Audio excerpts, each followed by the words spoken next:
Villeurbanne, des portables, on en confisque tous les jours, les profs choqués après l'agression d'un enseignant. Ce mardi matin, une soixantaine de professeurs du lycée Frédéric Fay de Villeurbanne étaient mobilisés après l'agression de l'un de leurs collègues par un élève.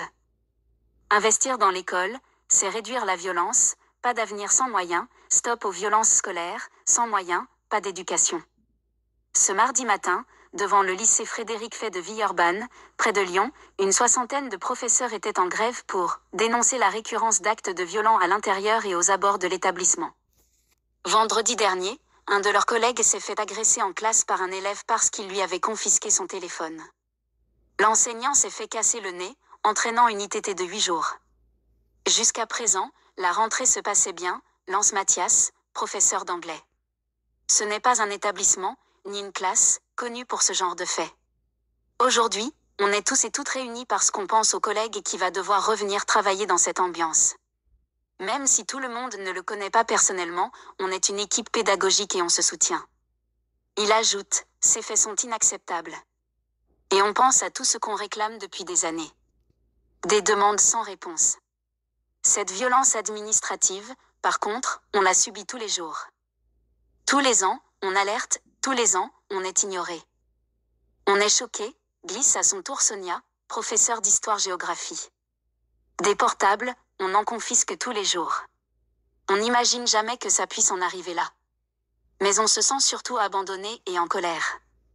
En poste depuis 2019 dans l'établissement, cette enseignante rappelle qu'il n'y a pas une année où les professeurs ne se sont pas mobilisés devant le rectorat pour demander plus de moyens. Tous les ans, on alerte, tous les ans, on est ignoré. C'est usant, souffle-t-elle. Devant les grilles du lycée, Raphaël, professeur de français, brandit une pancarte dénonçant les 1,2 milliard d'investissements dans les établissements privés sur le territoire national au détriment du public, alors que les élèves sont dans le besoin. J'aime mon métier et je le fais pour la réussite de mes élèves, lance-t-il. Mais on n'y arrive qu'en bricolant.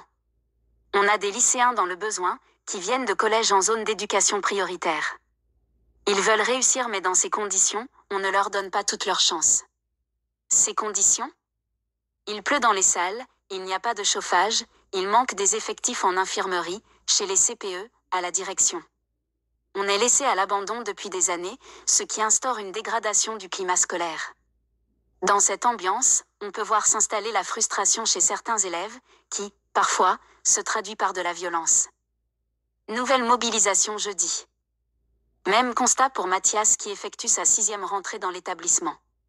Il rappelle, malgré les travaux de rénovation il y a une dizaine d'années, il y a encore 6 classes en Algeco. Selon les professeurs, le nombre d'élèves accueillis est passé de 900 à 1300. Certaines classes de première et de terminale accueillent alors jusqu'à 36 élèves. L'effectif est croissant, mais les moyens donnés restent les mêmes, souligne-t-il.